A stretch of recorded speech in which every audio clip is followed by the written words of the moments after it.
আরে, সবার দেখছি কত কত আবদার আবেদন আপনার কাছে। আমার নেই কেবল। আপনার কাছে শুধু আমারই কিছু চাওয়ার পাওয়ার ছিল না দেখছি। বেশ তো, যা চেয়েছি তা দেবেন না বলে পালালেন কত রঙ্গ কৌশল।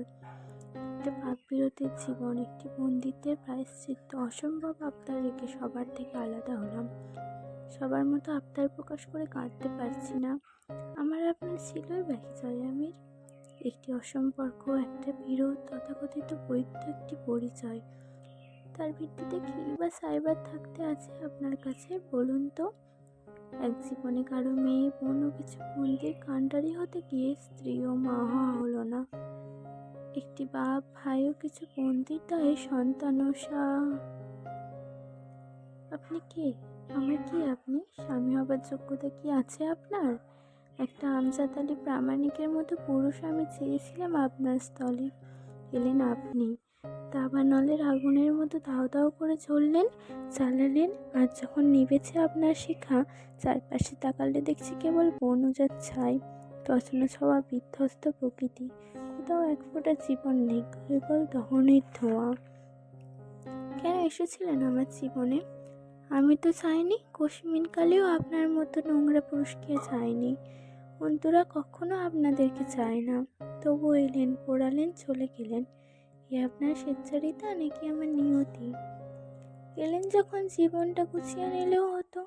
আমার তো ভাব নেই, 3 কবুল পড়ার পর কি আপনার কর্তব্য ছিল না আমার এক জীবন কাঁধে বই দেবার?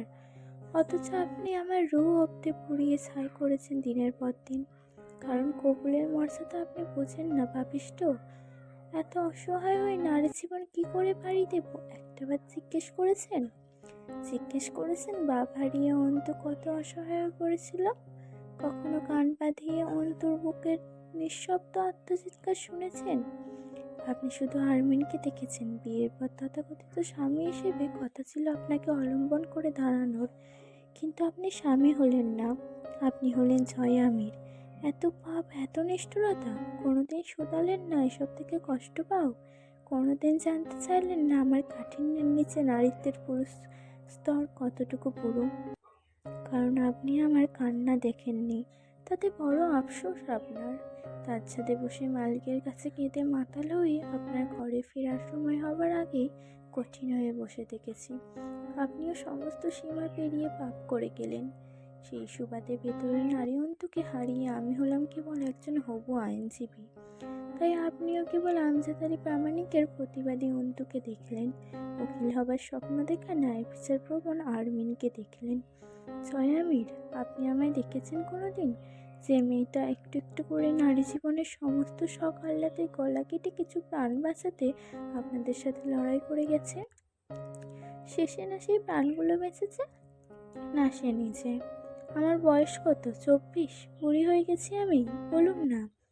আপনি এমন এক বৈধ পুরুষ আমার, যে হয় যাবে কারাবাসে নয় নরকবাসে। আর এই দুটোর কোথাও না গেলে অবাধ পাপাচারে, যেখানে শুধু নিরীহর রক্ত, ক্ষমতার দাপট ও ত্রাস। কোথাও তাকে নিয়ে সুস্থ সংসারের অপশন নেই। অথচ এই নারী জীবনে স্বামীর জায়গা দখল দায়িত্ব সেই পাপিষ্ঠ পুরুষটির। কোনোদিন জিজ্ঞেস করেছেন এই জীবনের নারীত্বকে বিসর্জন দিতে আমার কলিজা থেকে কতটুকু রক্ত ঝরে গেছিল? সেই ব্যথার তীব্রতা কতখানি ধারণা করতে পারেন?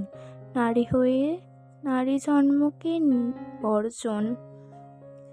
অথচ আপনি জয়ামিন না হলে আমার একটি সংসার হতো, আমার সন্তান আমার গর্ভে থাকতো, আমার একটা জীবন হতো, একজন স্ত্রী ও মা আমি হতাম। সব কেড়ে নিয়েছেন। জবাব দিন, যখন এলেনই কেন জয়ামির হয়ে এলেন? যে আপনি জয়ামির, সে কেন আমায় 3 কবুলে বাঁধলেন? আজ সেই আপনি যে স্বার্থপরের মতো পালালেন। আমি কোথায়, কার কাছে যাব? আমার কাছে কে? আমার আশ্রয় কোথায়? আপনি কারাগারে যেতেন তখনও আমাকে আমার সন্তান পিতার পরিচয়হীন মানুষ করতে হতো। কারণ আপনার মতো পাপিষ্টের সন্তান হওয়া কোনো সন্তানের জন্য শুধুই লাঞ্ছনার। যেভাবে আপনি মানুষ হয়েছেন, আপনার মতো সেই একই জীবন আমার সন্তানও পেত, শুধু বিক্ষোভে ডালা ভিন্ন। কেন? আপনাকে কেন কারাবাসে যেতে হবে? এত পাপ কেন লেগে থাকবে আপনার হাতে? ঠিক আছে, থাকলো, আমি তার জবাব দিয়ে চাইতাম না, কিন্তু আমার জীবন নষ্ট কেন করেছেন? আপনার মতো জহিলের স্ত্রী কেন হতে হয়েছে আমাকে? আপনি আমার কাগজ কলমের স্বামী, হৃদয়ে কতটুকু কেমন জিজ্ঞেস করেছেন কখনো? জিজ্ঞেস করলে হয়তো বলতাম, আপনি একটি সূচের বিষমাখা সরু প্রান্ত, যা আমার হৃদয়কে প্রতিক্ষণে খুঁচিয়ে রক্তাক্ত ও ক্ষতবিক্ষত করে তুলছে। তা শোনার পর কি স্বামী হবার চেষ্টা করতেন? তবু ক্ষমা পেতেন না। আমি ভুল ছিলাম, আমি আপনাকে ক্ষমা করতে পারিনি। যদি আপনার শাস্তি মৃত্যু হয়, তো আমি ক্ষমা করেছি আপনাকে, কিন্তু অন্তুর ইজ্জত আমজাদ আলী প্রামাণিকের প্রাণ ও পরিবারের ঋণ তোলা রইল। এত হিসেব গোলমেল রেখে বর্বর শুয়ে থাকা পাপী পুরুষ! আপনি আমার স্বামী নন, আপনি আমার আসামি, দুর্ভাগ্যবশত আমার সন্তানের বাপ। আপনার কাছে আমার কিছু চাইবার নেই, এই বিরোধ মিটল না। আপনি শর্ত ছেড়ে পালালেন, কিন্তু যে আরমিনের আপনার কাছে কিছু চাইবার নেই, সেই আরমিন আজ মিটে গেল। আজ থেকে সে কেবল একজন পাপিষ্ঠ পাপের প্রায়শ্চিত্তে প্রাণ দেওয়া সন্তানের মা, মাহজাবিন আরমিন।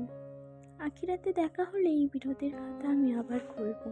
ততদিন মুলতবি রইল।